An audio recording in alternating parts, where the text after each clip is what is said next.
असल प्रोग्राम अब शुरू हो रहा है। मजमे में सन्नाटा छाया हुआ है।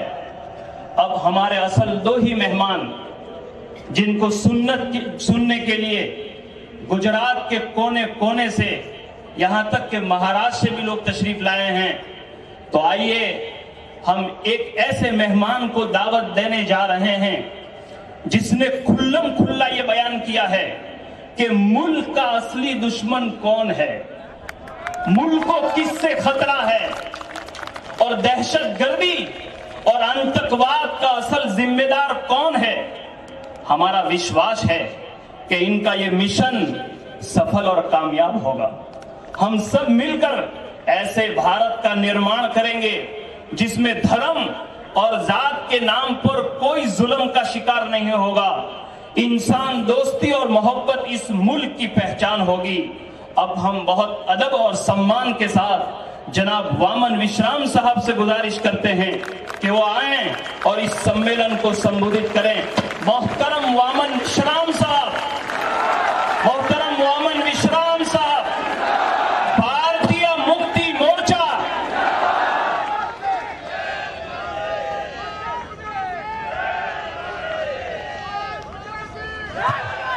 साथियों, आज आप लोगों के द्वारा हिंदू मुसलमान का एकता सम्मेलन आयोजित किया है। बहुत अच्छी बात है। अच्छे काम के लिए आप लोगों ने एकता सम्मेलन आयोजित किया है। इसके लिए निश्चित रूप से आप धन्यवाद के पात्र हैं। मगर इस बात को जानना जरूरी है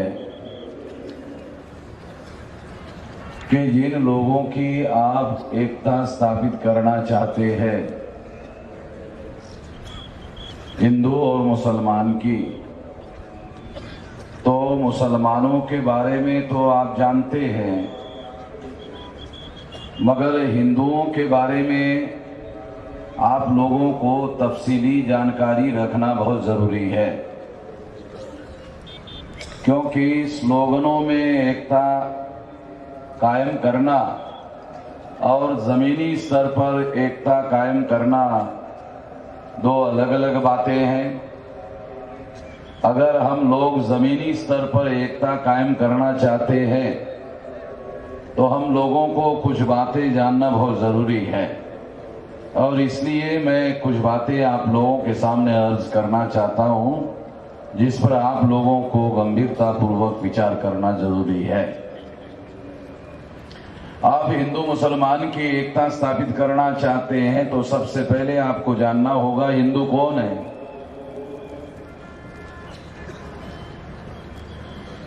आखिर जिनके साथ आप एकता कायम करना चाहते हैं वो है कौन। तो सबसे पहले मैं आप लोगों को ये कहना चाहता हूं कि अगर हिंदू का मतलब है मुसलमान की तरह हिंदू नाम का धर्म है, तो सबसे पहले मैं आप लोगों को बताना चाहता हूं कि हिंदू नाम का कोई मजहब, कोई धर्म है नहीं।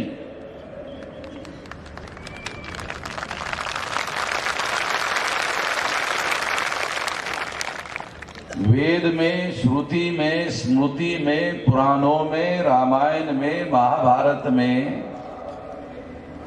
हिंदू नाम का शब्द ही नहीं है।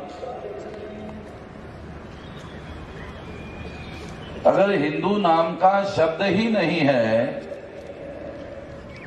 तो निश्चित रूप से आपको यह जानना जरूरी हो जाता है कि आखिर ये हिंदू कौन है। तो शेड्यूल कास्ट के लोगों को, जिनको संविधान में शेड्यूल कास्ट कहा गया है, जिनको ब्राह्मण धर्म के अनुसार अछूत कहा जाता है। अछूत का मतलब है जो लोग छूने के लायक नहीं है। इंसान तो है मगर छूने के भी लायक नहीं। जिन लोगों ने उन लोगों को छूने के लायक नहीं समझा, आप लोग उनको हिंदू कहते हैं, ब्राह्मण भी उनको हिंदू कहता है, आप लोग भी उनको हिंदू कहते हैं। आखिरकार मुझे अपना दर्द तो आप लोगों के सामने रखना होगा। मेरी जो समस्या है, मेरा जो दर्द है, मेरा जो दुख है, वो आप लोगों के सामने रखना होगा। इस देश में लगभग 20 करोड़ लोग हैं जिनको ब्राह्मण धर्म के अनुसार, जिसे आप हिंदू धर्म कहते हैं, उस धर्म का वास्तविक नाम ब्राह्मण धर्म है। इसलिए इसे जानना, इसे समझना बहुत जरूरी है। तो लगभग 20 करोड़ लोग हैं जिनको इस देश में छूने के लायक नहीं समझा गया है, और जिस धर्म के लोगों ने इनको छूने लायक नहीं समझा, उसे आज के तारीख में ब्राह्मण धर्म के लोग हिंदू कहते हैं, और आप भी उनको हिंदू कहते हैं। तो ये जानना बहुत जरूरी है कि आखिर हिंदू कौन है। दूसरे लोग हैं आदिवासी, जिन लोगों को जंगलों और पहाड़ों में रहने के लिए मजबूर कर दिया गया, जिनको भारत का सुप्रीम कोर्ट भी हिंदू नहीं मानता। शायद आप में से कुछ लोगों को यह जानकारी होगी कि 2001 में एक आदिवासी महिला सुप्रीम कोर्ट में गई और उसने सुप्रीम कोर्ट को यह अनुरोध किया कि हिंदू मैरिज एक्ट के तहत फैसला दिया जाए। सुप्रीम कोर्ट ने कहा कि चूंकि आदिवासी हिंदू नहीं होते हैं, इसलिए आदिवासियों को हिंदू मैरिज एक्ट लागू नहीं किया जा सकता और उसके आधार पर फैसला नहीं दिया जा सकता। यदि सुप्रीम कोर्ट ने यह फैसला दिया है तो सुप्रीम कोर्ट के विरोध ऊपर कोई कोर्ट, कोई अदालत तो है नहीं। तो इसे जानना, इसे समझना जरूरी है। तो इसलिए ये बात भी मैं आप लोगों को बताना चाहता हूं। दूसरे और लोग हैं जिनको नोमैडिक ट्राइब कहा जाता है, ये लोग भी बहिष्कृत लोग हैं। अंग्रेजों के समय में इन लोगों को अंग्रेजों ने क्रिमिनल ट्राइब्स कहा, जराइम पेशा जाति कहा। तो इन लोगों को अपराध करने के अलावा कोई विकल्प नहीं रखा, इनको बहिष्कृत किया और अपना पेट भरने के लिए इनके सामने अपराध करने के अलावा कोई विकल्प नहीं रखा। ऐसे लोग भी 10-12 करोड़ लोग हैं जिनको नोमैडिक ट्राइब या क्रिमिनल ट्राइब कहा जाता है। तो इनको भी हिंदू कहा जाता है। आपको पता होना चाहिए कि आखिर हिंदू है कौन। उसके बाद है मोस्ट बैकवर्ड क्लासेस के लोग। वो बैकवर्ड भी नहीं है, बैकवर्ड में भी बैकवर्ड है और मोस्ट बैकवर्ड है। और मंडल कमीशन के द्वारा उनको मोस्ट बैकवर्ड क्लासेस के तौर पर आइडेंटिफाई किया गया है। मैं कोई अपनी जाति बात थोड़ी बता रहा हूं। गवर्नमेंट ऑफ इंडिया ने मंडल कमीशन बनाया था, उसके रिकॉर्ड में ये बातें लिखी हुई हैं और रिकमेंडेड है। इसलिए कोई काल्पनिक बातें मैं अपने आप का नहीं कह रहा हूं। तो इनको भी हिंदू कहा जाता है। दूसरे लोग हैं और बैकवर्ड, जिनको वर्ना सिस्टम में ब्राह्मण, क्षत्रिय, वैश्य नहीं माना जाता, उनको शूद्र माना जाता है। शूद्र का मतलब है अधिकार वंचित, और अधिकार वंचित का मतलब होता है गुलाम। जिनको वर्ण व्यवस्था में शूद्र मानकर गुलाम घोषित किया गया था, उन लोगों को भी आज ब्राह्मण लोग हिंदू कहते हैं। तो मैं एक बात और कहना चाहता हूं, बाबा साहब अम्बेडकर ने एक किताब लिखने के लिए लिया था, उस किताब का नाम था what Brahmins have done to the Hindus. इसका मतलब यह है कि ब्राह्मणों ने हिंदुओं के लिए क्या किया। इसका मतलब यह है कि बाबा साहब अम्बेडकर ये मानते थे कि ब्राह्मण अलग है और हिंदू अलग है, ब्राह्मण अलग है, हिंदू अलग है। तो क्या मुसलमान भी ऐसा ही मानते हैं, या ब्राह्मण और हिंदू दोनों एक ही है ऐसा मानते हैं? मैं तो ये मानता हूं कि हिंदू का मतलब है ब्राह्मणों का गुलाम। तो क्या एससी एसटी ओबीसी के लोगों को यदि मुसलमान भी हिंदू मानता है, तो हम तो ये मानते हैं कि हिंदू ब्राह्मणों का गुलाम है। अगर हिंदू ब्राह्मणों का गुलाम है तो आप लोगों को इसके बारे में विचार करना चाहिए कि यदि हिंदू ब्राह्मणों का गुलाम है तो हिंदुओं को गुलामी से आजादी दिलाने के लिए आपको विचार करना चाहिए, कुछ करना चाहिए। वो तो बात की बात है, मगर पहले विचार तो करना चाहिए। अगर आप अपने अंदर इस मुद्दे पर विचार ही नहीं करते हो तो ये तो लोग गुलाम बने रहेंगे। तो आप हिंदू और मुसलमान की एकता कायम करना चाहते हैं, अच्छी बात है, मगर हिंदू कौन है तो जानना तो पड़ेगा। जाने बगैर ही एकता कायम कर लोगे ऐसा तो पॉसिबल नहीं है, ऐसा तो संभव नहीं है। तो ये जानना, ये समझना बहुत ज्यादा जरूरी है, इसलिए ये बात मैं आप लोगों को समझा रहा हूं। दूसरी बात कि जिन लोगों को ब्राह्मण लोग हिंदू कहते हैं, उन लोगों को इस देश में आरक्षण दिया गया है, ब्राह्मण उस आरक्षण के बहुत ज्यादा विरोधी है। अगर ब्राह्मण भी हिंदू है और एससी एसटी ओबीसी भी हिंदू है, अगर आप भी ऐसा ही मानते हैं कि ब्राह्मण भी हिंदू है, एससी एसटी ओबीसी भी हिंदू है, तो ब्राह्मण इन हिंदुओं के अधिकार को जो संविधान ने दिए हैं वो मानने के लिए भी राजी नहीं है।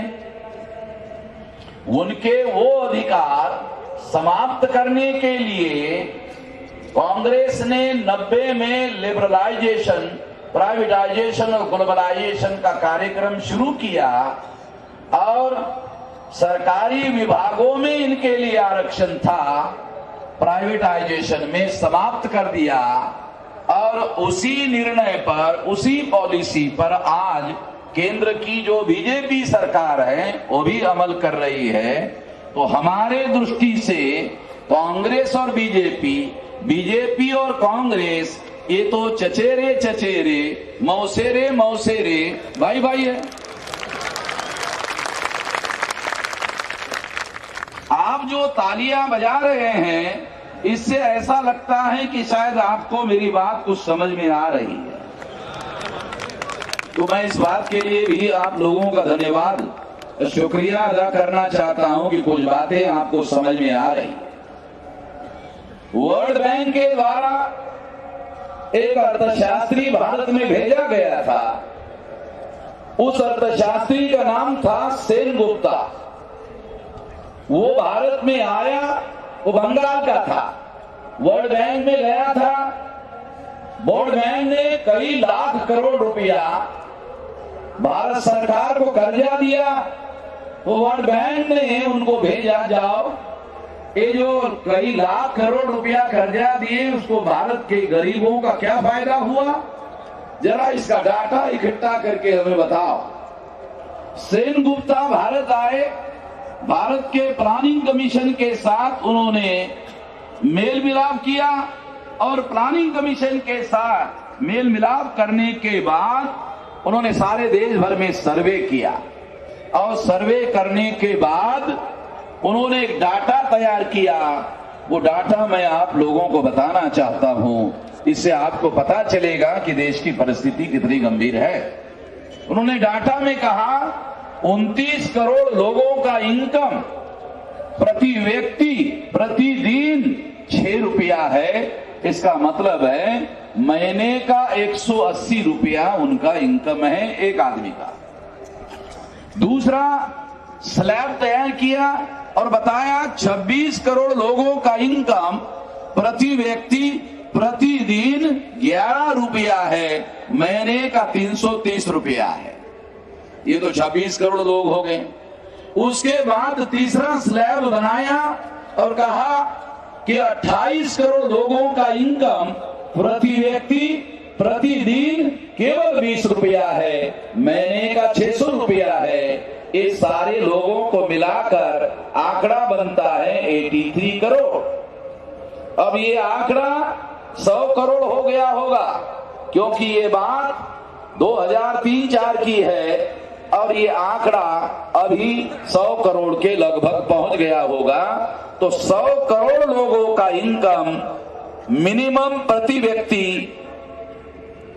व्यक्ति जो आय है वो 6 रुपया है और मैक्सिमम 20 रुपया है। तो ये लोग भूखमरी और अर्ध भूखमरी के शिकार हैं और इन लोगों को भूखमरी और अर्ध भूखमरी के कगारे पर किनारे पर पहुंचा दिया गया है। जिनको आप हिंदू कहते हैं उन लोगों को देश की सरकार चलाने वाले जो लोग हैं उन लोगों ने भूखमरी के किनारे पर पहुंचा दिया है।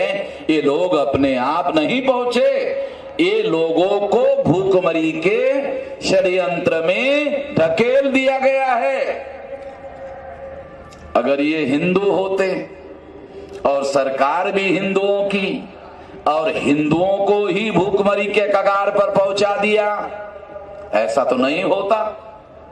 और अगर ऐसा होता तो निश्चित रूप से वो सरकार इन लोगों को भूखमरी के षड्यंत्र से बाहर निकालती और निकालकर कम से कम भूखमरी के ऊपर पहुंचा देती। ऐसा नहीं हुआ और इस तरह से 83 करोड़ लोग उस समय आज 100 करोड़ लोग हो गए। उनकी स्थिति भूखमरी और अर्ध भूखमरी के षड्यंत्र में फंसे हुए लोगों की है। तो इन लोगों को उन ब्राह्मणों ने जिनका भारत के ऊपर कब्जा है, ये कब्जा नाजायज है। आज 3.5% ब्राह्मणों की संख्या है और देश में इनकी 5 नेशनल लेवल की पार्टियां है। इलेक्शन कमीशन के द्वारा इन लोगों को रिकॉग्नाइज किया गया है। या तो इनकी देश पर सरकार है और अलग अलग राज्यों में इन्हीं लोगों की सरकारें हैं, और कोई मुख्यमंत्री अगर बैकवर्ड है या तो वो कांग्रेस के सपोर्ट से है या तो बीजेपी के सपोर्ट से है। इसका मतलब ये है कि सारे देश पर यही लोग काबिज हैं जिन लोगों ने इन लोगों को भूखमरी के कगार पर या अर्ध भूखमरी के कगार पर पहुंचाया हुआ है। मैं इसलिए ये डाटा, ये प्लानिंग कमीशन का डाटा, ये भारत सरकार का डाटा है। ये मेरा जाति डाटा नहीं है, ये भारत सरकार के आंकड़े, प्लानिंग कमीशन के आंकड़े आप लोगों को बता रहा हूं, जिससे आप लोगों को गंभीरता पूर्वक विचार करने की जरूरत है। और अगर इन लोगों को भूखमरी के कगार पर पहुंचाया गया है तो इसके पीछे एक बहुत बड़ा षड्यंत्र है कि जब चुनाव आता है तो इन लोगों के वोटों को खरीदा जाता है और वोटों को खरीदने के लिए इन लोगों को भूखमरी के कगार पर पहुंचाया गया है। कोई आदमी वोट बेचना नहीं चाहता है, मगर इन लोगों को वोट बेचने के लायक बनाया गया ताकि ताकि ये लोग वोट बेचने लायक हो तो खरीदार इनके वोट खरीद सके। और जो अल्पसंख्य ब्राह्मण हैं, जो ग्राम पंचायत का सरपंच नहीं बना सकते, अगर 3.5% ब्राह्मण हैं तो गांव में वो सरपंच तो बहुत दूर की बात है, वो ग्राम पंचायत का सदस्य संख्या के आधार पर चुन नहीं सकता। वो जो चुन नहीं सकता ग्राम पंचायत का सदस्य, जो ग्राम पंचायत का सदस्य नहीं चुन सकता, वो ग्राम पंचायत का सरपंच क्या बना लेगा।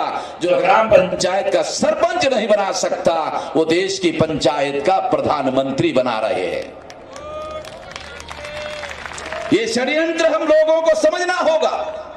कल तक भूखमरी के कगार पर पहुंचे हुए लोगों के वोटों को खरीदकर ये लोग अपनी सरकार बनाते थे। आज ईवीएम में घोटाला करके अपनी सरकार बना रहे हैं।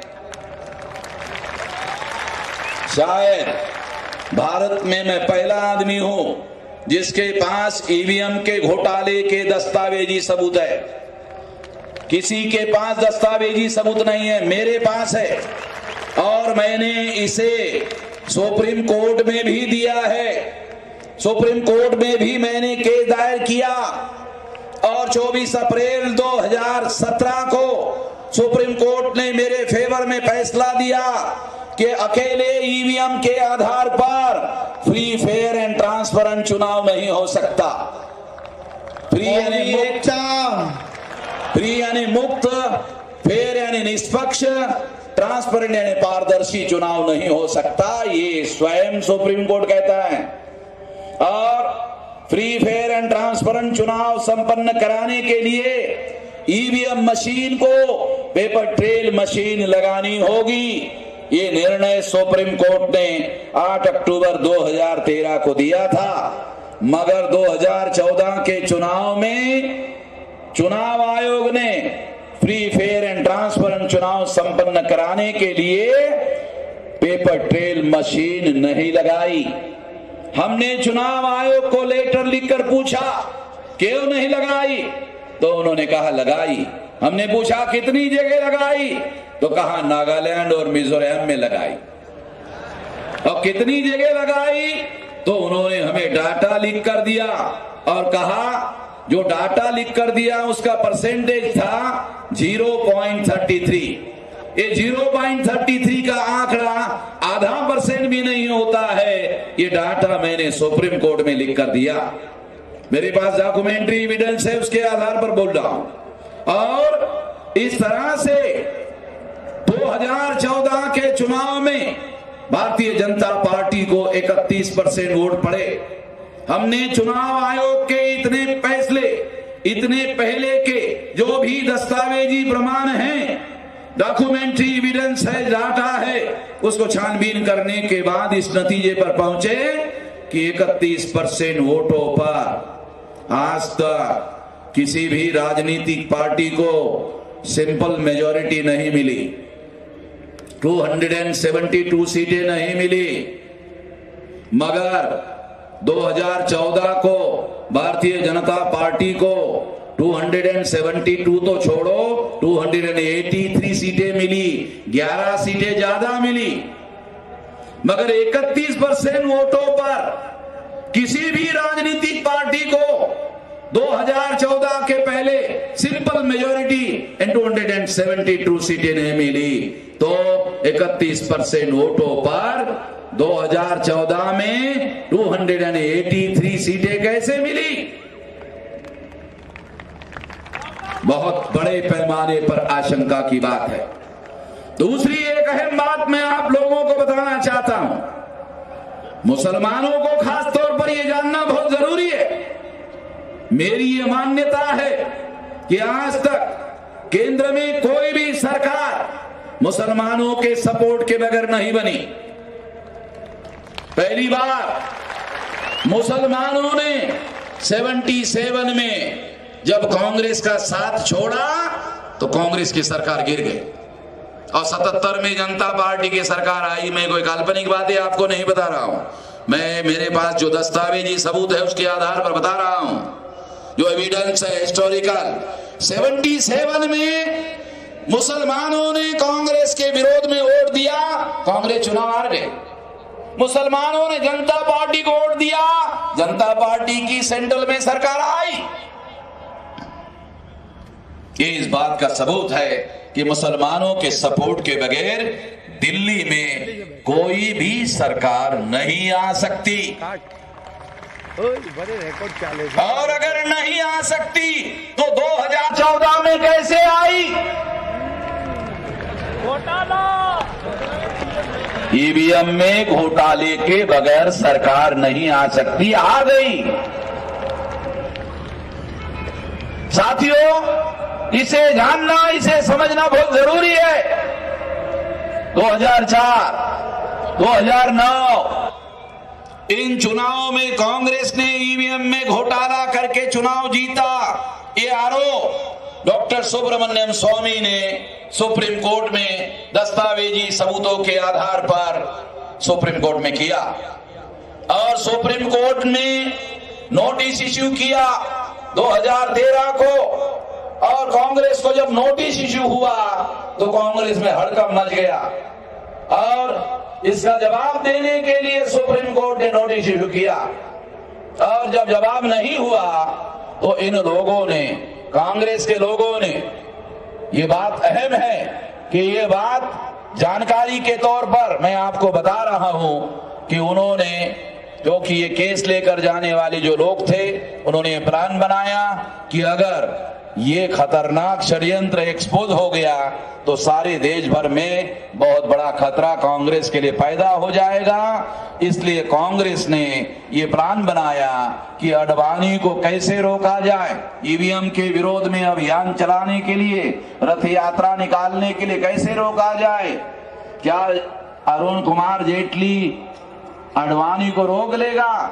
क्या सुषमा स्वराज रोक लेगी? तो कांग्रेस इस नतीजे पर पहुंची कि रोकना संभव नहीं है। इसलिए कांग्रेस ने आरएसएस के साथ गुप्त समझौता किया और कहा कि 2004 और 2009 में हमने घोटाला करके चुनाव जीता। अगर आपको डॉक्यूमेंट्री एविडेंस सुब्रमण्यम स्वामी ने दिया, ये जानकारी हमारे पास है, तो आपको दस्तावेजी सबूत मिल गए हैं। इसलिए हम भी इनकार करना नहीं चाहते। हम इस बात को कबूल करते हैं कि हमने घोटाला करके चुनाव जीता, मगर आप चुप रहो, बोलो मत। आरएसएस ने कहा ठीक है, हम चुप रहेंगे, मगर चुप रहने के बदले में हमें क्या मिलेगा? कि कहा कि हमने 2 बार घोटाला किया, आप 2014 में आप भी कर लो। केंद्र सरकार हमारी है, चुनाव का चीफ इलेक्शन कमिश्नर हमने बनाया है, सारे देश में जो जिलाधिकारी है वो हमारे कर्मचारी, हमारे अपॉइंटेड लोग हैं। इसलिए ये सारे लोग आपको मदद करेंगे। और मगर एक शर्त होगी, ईवीएम के विरोध में बीजेपी के लोगों को कुछ भी नहीं बोलना पड़ेगा। आप भी ईवीएम का फायदा लो और ईवीएम से चुनाव लड़ो और जीतो। तो आरएसएस के लोगों ने कांग्रेस को कहा, आपने 2 बार घोटाला किया और आप हमको कई बार घोटाला करने के लिए बोल रहे हो, ये बराबरी का सौदा नहीं। तो कांग्रेस ने कहा कि क्या आप भी 2 बार घोटाला करना चाहते हैं? तो आरएसएस के लोगों ने कहा, जब बराबरी का सौदा करना है तो 2 बार आपने किया तो 2 बार हमको भी मौका मिलना चाहिए। तो 2 बार का सौदा हुआ। आप सोचते होंगे ठीक है, 2014 का मेश्राम जी आपके पास सबूत है, 2019 का चुनाव तो अभी आया नहीं, फिर आपके पास 2019 का सबूत कैसे है? लो सबूत देता हूं। जब नरेंद्र मोदी प्रधानमंत्री बने तो मध्य ही उन्होंने ऐलान किया 2022 में सभी लोगों को घर दिया जाएगा। अरे तो सरकार 19 तक है तो 22 में कैसे घर दोगे सभी को? इसका मतलब है नरेंद्र मोदी ये मानकर चल रहे हैं कि सौदे के अनुसार तो 22 में भी हम ही प्रधानमंत्री रहेंगे। ये पहला सबूत। दूसरा सबूत, जब सुप्रीम कोर्ट के चीफ जस्टिस ने, जस्टिस सदाशिवम ने 8 अक्टूबर 2013 को ईवीएम मशीन पर फैसला दिया तो पैरा नंबर 29 में लिखा कि बगैर पेपर ट्रेल मशीन के चुनाव ईवीएम मशीन के द्वारा फ्री, फेयर एंड ट्रांसपेरेंट नहीं हो सकता। जस्टिस सदाशिवम ने अपने जजमेंट में लिखा प्यारा नंबर 29 में। प्यारा नंबर 30 में लिखा कि चूंकि अभी 3-4 महीने में 14 में चुनाव होना है तो इतने कम समय में पेपर ट्रेल मशीन नहीं लगाई जा सकती, इसलिए चुनाव आयोग को रिलैक्सेशन दिया जाता है कि वो लोग अगर चुनाव बगैर पेपर ट्रेल के करना चाहते हैं तो कर सकते हैं, कुछ जगह लगाना चाहते हैं तो उनकी मर्जी है, जितनी जगह लगाना चाहे लगा सकते हैं, ये अधिकार उनको बहाल किया जा सकता है। ये रिटर्न जजमेंट की कॉपी मेरे पास है, काल्पनिक बातें नहीं बोल रहा हूं। ये जजमेंट इस बात को सिद्ध करता है कि ईवीएम मशीन के विरोध में प्यारा नंबर 20 में फैसला दिया और प्यारा नंबर 30 में इलेक्शन कमीशन को रिलैक्सेशन दे दिया। आप लगाना चाहो लगा सकते हो, नहीं लगाना चाहो नहीं लगा सकते हो, और थोड़े लगाना चाहो थोड़े लगा सकते हो। ये सुप्रीम कोर्ट के जजमेंट में प्यारा नंबर 30 में लिखा हुआ है। ये रिलैक्सेशन जिस जस्टिस ने दिया, वो जस्टिस जब सरकार कांग्रेस की गई, 14 में बीजेपी की बनी, बीजेपी का प्रधानमंत्री नरेंद्र मोदी बनने के बाद जब जस्टिस सदाशिवम रिटायर्ड हो गए तो दूसरे दिन नरेंद्र मोदी ने जस्टिस सदाशिवम को केरला का गवर्नर बनाया। मैनेजमेंट कांग्रेस ने किया, बख्शिश नरेंद्र मोदी ने दिया। मैनेजमेंट कांग्रेस ने किया 2013 में, बख्शिश नरेंद्र मोदी ने 14 में दिया। क्या ये दस्तावेजी प्रमाण नहीं है कि कांग्रेस और बीजेपी और कांग्रेस के बीच में ईवीएम पर सौदा हुआ? ये दूसरा सबूत। तीसरा सबूत, मैं ऑस्ट्रेलिया में गया था, ईवीएम के विरोध में मैंने 2.5 घंटा भाषण दिया सारे सबूतों के साथ।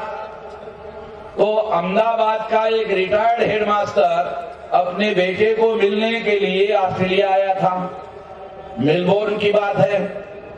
तो वहां कार्यक्रम समाप्त होने के बाद वो मुझे मिलने के लिए स्टेज पर आया और स्टेज पर आकर कहने लगा कि आप जो कह रहे हैं अभी बातें मैंने आपकी सुनी, आपकी बात सही है।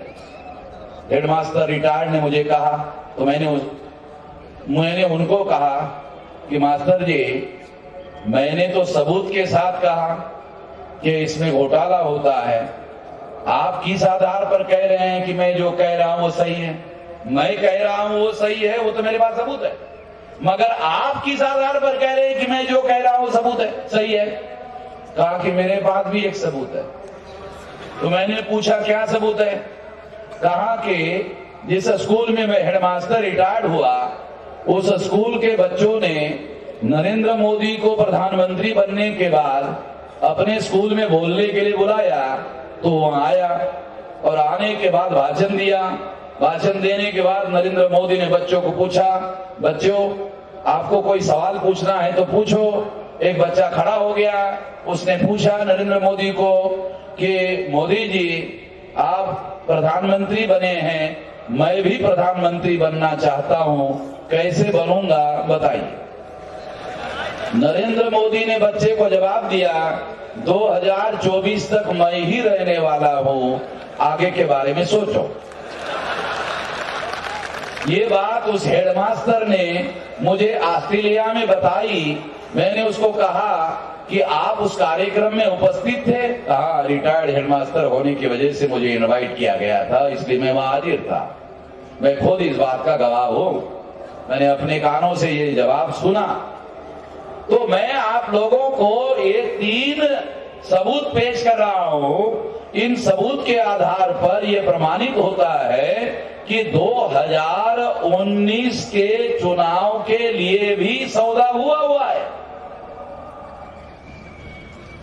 और देश में ऐसे माहौल पैदा किया जा रहा है कि उन लोगों को जिनको दिल्ली में दोबारा सरकार बनानी है, वो लोग इस प्लानिंग पे काम कर रहे हैं कि हमें मुसलमानों का एक भी वोट नहीं चाहिए, बल्कि बगैर मुसलमानों के वोटों के ही हम दिल्ली में पहुंचेंगे।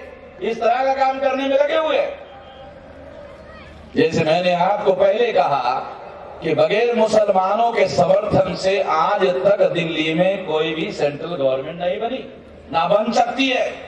हाँ, एक तरीके से बन सकती है, अगर ईवीएम में घोटाला करो तो बन सकती है। अभी गुजरात में भी बीजेपी ने 27 सीटों पर घोटाला किया। हमने इसका विश्लेषण किया तो हमारे पास इसका डाटा है। 27 सीटों पर घोटाला किया, जहां वो 100, 200, 300 वोटों से चुनाव जीते, और वहां पर उन्होंने घोटाला करके ये चुनाव जीता। रिजल्ट लगने के पहले अभिषेक मनु संघवी सुप्रीम कोर्ट में गुजरात चुनाव के विरोध में गए। सुप्रीम कोर्ट के चीफ जस्टिस ने कहा कि अभी रिजल्ट नहीं आया है, इसलिए आपका केस अनुमान के आधार पर है। आप ऐसा करिए, रिजल्ट आने के बाद सुप्रीम कोर्ट डाटा के साथ आइए। डाटा आ गया। डाटा आने के बाद कांग्रेस के जो वकील है अभिषेक मनु संघवी, सुप्रीम कोर्ट के वकील है, सुप्रीम कोर्ट ने उनको रिजल्ट आने के बाद आने के लिए कहा था, मगर अभी तक खबर नहीं आई कि वो गए हैं, वो जाने वाले नहीं हैं। क्यों? क्योंकि अभी डाटा अवेलेबल है, तो कांग्रेस को सुप्रीम कोर्ट में कहना पड़ेगा ईवीएम में घोटाला होता है, ये कहना पड़ेगा। तो जज पूछेगा, वकील साहब आप कांग्रेस पार्टी के हैं, और जब पार्लियामेंट में ईवीएम मशीन लाने के बारे में 82 में बहस हो रही थी, तो आपने भी इसका समर्थन किया था पार्लियामेंट में, अभिषेक मनु संघवी ने, और आप अभी बोल रहे घोटाला होता है। कांग्रेस ने ही इस मशीन को लाया, बीजेपी ने नहीं लाया। 82 में जब 80 के दशक में यूरोप ने ईवीएम मशीन पर पाबंदी लगाई, तो 82 में इंदिरा गांधी ने ईवीएम मशीन लाने का फैसला किया। तो मेरे पास सारा डेट वाइज रिपोर्ट है, और ये सारा डेट वाइज रिपोर्ट मैंने सुप्रीम कोर्ट में दिया हुआ है लिखित रूप से, और मैंने किताब भी लिखी है सारा क्रोनोलॉजिकल। अमेरिका सबसे ज्यादा टेक्नोलॉजी में एडवांस है, ईवीएम मशीन नहीं है। जापान टेक्नोलॉजी में सबसे ज्यादा एडवांस है, कोई ईवीएम मशीन नहीं है। किसी यूरोप में ईवीएम मशीन नहीं है। जर्मन वालों ने लगाने का सोचा था, जर्मन के लोग सुप्रीम कोर्ट में गए, जर्मन के सुप्रीम कोर्ट ने फैसला दिया ईवीएम मशीन अनकॉन्स्टिट्यूशनल है। वहां के सुप्रीम कोर्ट ने फैसला दिया अनकॉन्स्टिट्यूशनल है। तो इस तरह से साथियों, देश में आज, इसके पहले आप लोग ऐसा मानते थे कि आप एमएलए को चुनते हो, आप एमपी को चुनते हो, आप देश का जो शासक वर्ग है सरकार को चुनते हो। कल तक आप ऐसा कहते थे कि सरकार को आप चुनते हो, मगर आज ये नहीं कहा जा सकता, क्योंकि आप लोगों के द्वारा सरकार चुनी नहीं जा रही है। ईवीएम मशीन सरकार चुन रही है। ईवीएम मशीन एमएलए और एमपी चुन रहे हैं। आपके हाथ से ये अधिकार, वोट का अधिकार, जो संवैधानिक अधिकार है, ये छीन लिया गया है। ये बात साथियों बहुत भयंकर है।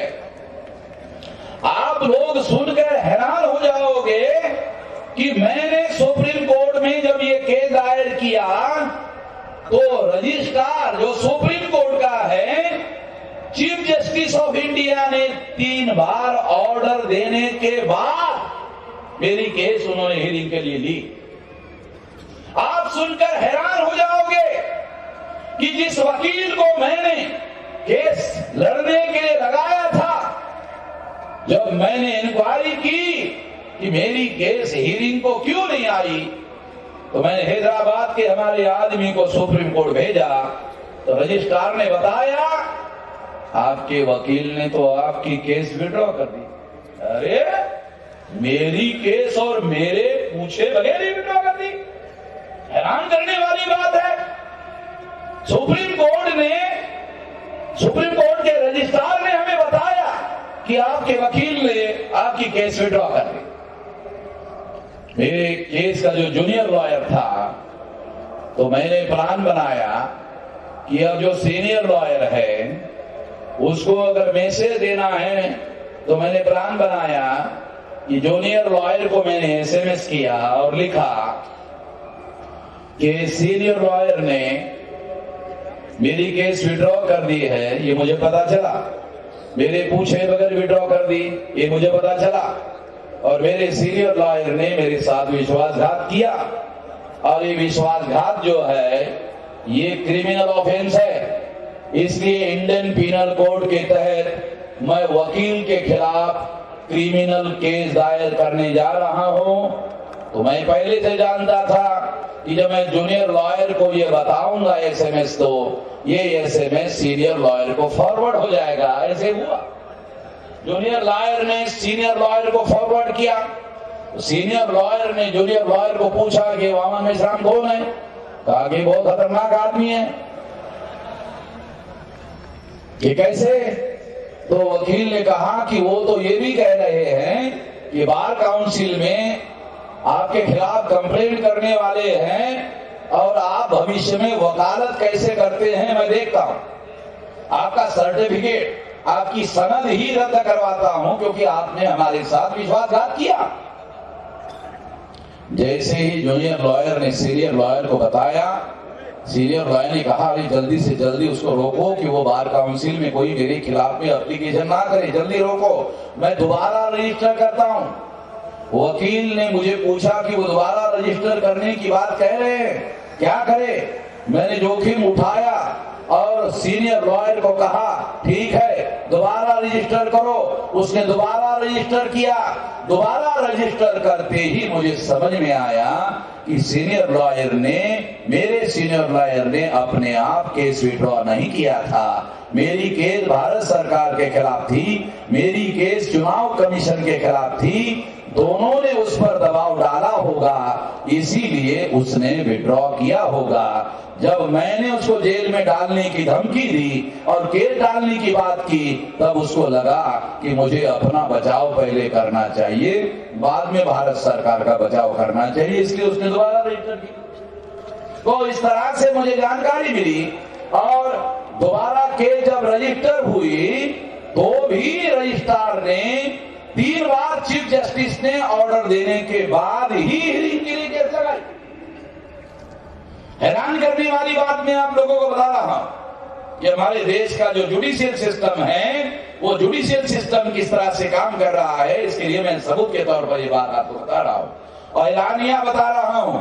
और अगर सुप्रीम कोर्ट के लोगों को ऐसा लगता है कि मैं ये बात बताकर सुप्रीम कोर्ट की तौहीन कर रहा हूं, अवमानना कर रहा हूं, मैं सुप्रीम कोर्ट को ये कहता हूं कि मेरे खिलाफ आप अदालत की अवमानना का केस दायर कर दे, फिर मैं देखता हूं।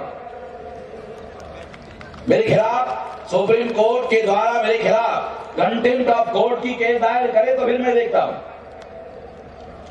क्योंकि मेरे पास में ये सारे सबूत लेकर ही चल रहा हूं। इसलिए साथियों, मुझे चिट्ठी आ गई है, क्योंकि हमेशा यही होता है कि जब मैं मौके की बात बोलने के लिए आता हूं तो मेरी चिट्ठी आ जाती है। खैर, मैं अपनी बात कहने के लिए मेरे पास बहुत बड़ा मंच है। मेरा अपना राष्ट्रीय स्तर पर मैं सारे देश भर में अपनी बात कह सकता हूं। मेरे पास में विस्तार से अपनी बात कहने के लिए समय है। साथियों, मैं ये कहना चाहता हूं आखिरी बात कि देश की परिस्थितियां बहुत खतरनाक है। मैं ये कहना चाहता हूं कि आप हिंदू मुसलमान की एकता स्थापित करना चाहते हैं। मैं आपकी इस ओपिनियन से कोई खास उत्साहित नहीं। मैं ये चाहता हूं कि हम लोगों को 2-3 हजार साल से मजलूम बना कर रखा गया है, SC ST OBC को। तो ये जो मजलूम लोग हैं, आप लोगों को 15 अगस्त 47 के बाद मजलूम बनाने का कार्यक्रम चला और सच्चर कमीशन ने डॉक्यूमेंट्री बता दिया कि आपकी हालत शेड्यूल कास्ट से भी 60 साल में बदतर हो गई है। इसका मतलब ये है कि सच्चर कमीशन इस बात का दस्तावेजी सबूत है कि हम 2-3 हजार साल के मजलूम हैं और आप 60-70 साल के मजलूम हैं। आप भी मजलूम बना दिए गए हैं, हम पुराने मजलूम हैं। तो मजलूम और मजलूम का इत्तेहाद कायम किया जा सकता है। मजलूम और मजलूम की एकता कायम होनी चाहिए। जालिम और मजलूम की एकता नहीं हो सकती। मैं इसके समर्थन में नहीं हूं, समर्थन में हो नहीं सकता कोई भी विवेकशील आदमी। तो मजलूम और मजलूम की एकता कायम करने के बारे में आप लोगों को गंभीरता से सोचना होगा। अगर देश की वर्तमान स्थिति में अगर आप कोई मौलिक परिवर्तन करना चाहते हैं तो मजलूम और मजलूम की एकता स्वाभाविक होगी। ये दो लोग भाई बनाए जा सकते हैं, इससे समस्या का समाधान संभव है। इस बारे में आप विचार करेंगे ऐसी मैं उम्मीद करता हूं और आपने मेरी बात ध्यान से सुनी, इसके लिए आभार, धन्यवाद। वामन मिश्राम साहब, कौमी एकता, कौमी एकता, वामन मिश्राम साहब। थैंक यू वामन विश्राम जी।